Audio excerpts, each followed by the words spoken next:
साथियों, PCS simplify channel पर आपका स्वागत है।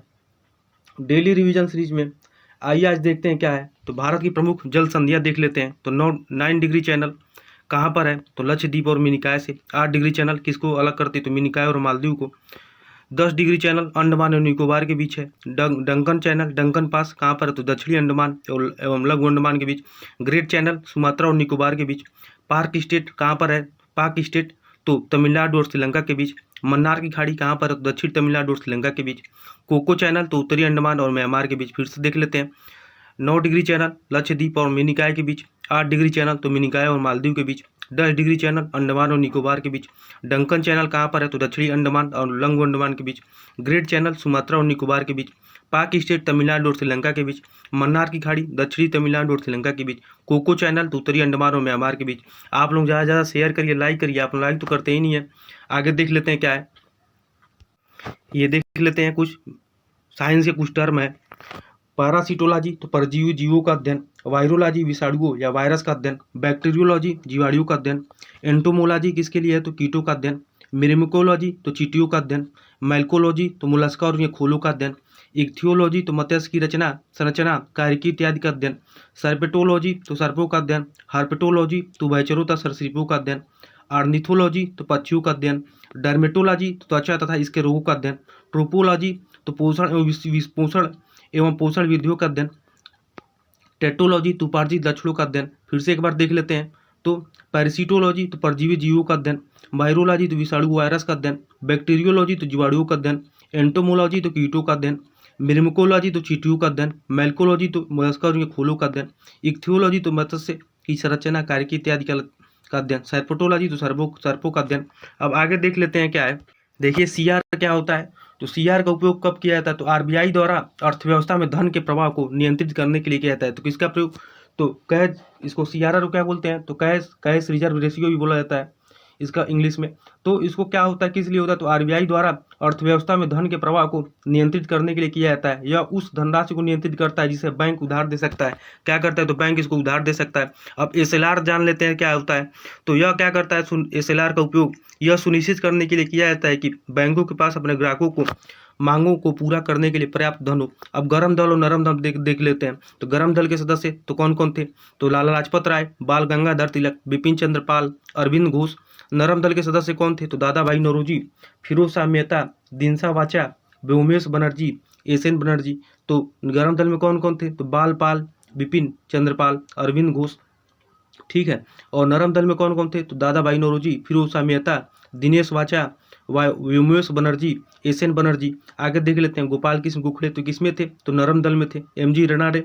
अब भारत के पर्वत पहाड़ियाँ और राज्य देख लेते हैं। तो काराकोरम श्रेणी कैलाश श्रेणी कहाँ पर है? तो भारत और चीन के बीच में है। लद्दाख श्रेणी कहाँ पर है? तो भारत और जम्मू कश्मीर। जास्कर श्रेणी जम्मू कश्मीर। पीर पंजाल जम्मू कश्मीर। नंगा पर्वत एक 26 किलोमीटर ऊंचाई है इसका, तो जम्मू कश्मीर। कामेट पर्वत तो उत्तरांचल में या उत्तराखंड में। नंदा देवी उत्तराखंड में। धौलागिरी हिमाचल प्रदेश में। गुरु शिखर कहाँ पर है? तो राजस्थान में। माउंट एवरेस्ट कहाँ पर है? तो नेपाल में। खासी जयंती या गारो में पहाड़ियाँ कहाँ पर है? तो असम मेघालय में। नागा पहाड़ी कहाँ पर है? तो नागालैंड में। अरावली श्रेणी गुजरात राजस्थान दिल्ली में। माउंट आबू कहाँ पर है? तो राजस्थान में। विंध्याचल श्रेणी कहाँ पर है?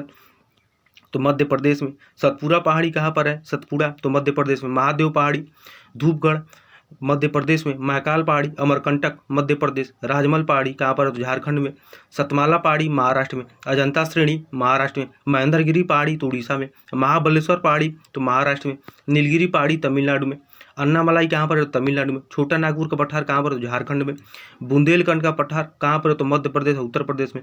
बघेलखंड पठार कहाँ पर है? तो मध्य प्रदेश में। तेलंगाना पठार कहाँ पर है? तो आंध्र प्रदेश नर्मदा के दक्षिण में।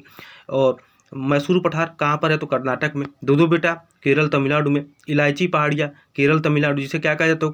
तो काडामाम की पहाड़ियाँ भी कहा जाता है इलायची पहाड़ी को। डाफला पहाड़ियाँ कहाँ पर है? तो अरुणाचल प्रदेश में। मिसमी कहाँ पर है? तो अरुणाचल प्रदेश में। मेकिर पहाड़ी कहाँ पर है? तो अरुणाचल प्रदेश में। लुसाई पहाड़ी कहाँ पर? तो मिजोरम में। गार्डियन डायनेस्टी या केटू भी से कहा जाता है तो जम्मू कश्मीर में। कंचनजंगा कहाँ पर है? तो सिक्किम में। आगे देख लेते हैं क्या है। अब सर्वोच्च न्यायालय से संबंधित लेख देख लेते हैं। तो आर्टिकल 120 देखिए, संविधान के भाग 5 में है इसका उल्लेख। सर्वोच्च न्यायालय संबंधित है 124 से आर्टिकल 127 47 तक। तो देख लेते हैं। सर्वोच्च न्यायालय की स्थापना एवं गठन 124 में। अनुच्छेद संख्या 125 में क्या है, तो न्यायाधीशों का वेतन है। न्यायाधीशों का वेतन किसमें है, तो आर्टिकल 125 में। अनुच्छेद संख्या 126 में क्या है, तो कार्यवाहक मुख्य न्यायाधीश की नियुक्ति। 127 में क्या है, तो तदर्थ न्यायाधीशों की नियुक्ति, जिसे एडहोक भी कहा जाता है। अनुच्छेद संख्या 128 128 में क्या है, तो सर्वोच्च न्यायालय की बैठकों में सेवानिवृत्त न्यायाधीशों की उपस्थिति। अनुच्छेद संख्या 129 में क्या है, तो उच्चतम न्यायालय का अभिलेख न्यायालय होना। अनुच्छेद 130 में क्या है, तो सुप्रीम कोर्ट की सीट है। अनुच्छेद संख्या 131 में क्या है, तो विषय वस्तु सर्वोच्च न्यायालय का मूल क्षेत्राधिकार है। अनुच्छेद संख्या 131 में क्या है, तो विषय वस्तु क्या है इसका, तो प्रश्नों के संबंध में सर्वोच्च न्यायालय का विशेष क्षेत्राधिकार होना। केंद्रीय कानूनों की संवैधानिक वैधता। अनुच्छेद 132 में क्या है, तो कुछ मामलों में उच्च न्यायालयों से अपील में सर्वोच्च न्यायालय का अपीली क्षेत्राधिकार किसमें है, तो 132 में। अनुच्छेद संख्या 133 में क्या है, तो विषय वस्तु देख लेते हैं। तो सिविल मामलों के संबंध में उच्च न्यायालयों से अपील में सर्वोच्च न्यायालय का अपीली क्षेत्राधिकार किसमें, तो 133 में। और आगे हम लोग कल देख लेंगे। अब भारत के पक्षी अभयारण्य देख लेते हैं। तो नेलापट्टू पक्षी अभयारण्य कहाँ पर है, तो आंध्र प्रदेश में। उपापटू पक्षी अभयारण्य कहाँ पर है, तो आंध्र प्रदेश में। पुलिकट पक्षी अभयारण्य कहाँ पर है, तो आंध्र प्रदेश में। नजफगढ़ पक्षी अभयारण्य कहाँ पर है, तो नई दिल्ली में। ओखला पक्षी अभयारण्य कहाँ पर है, तो नई दिल्ली में।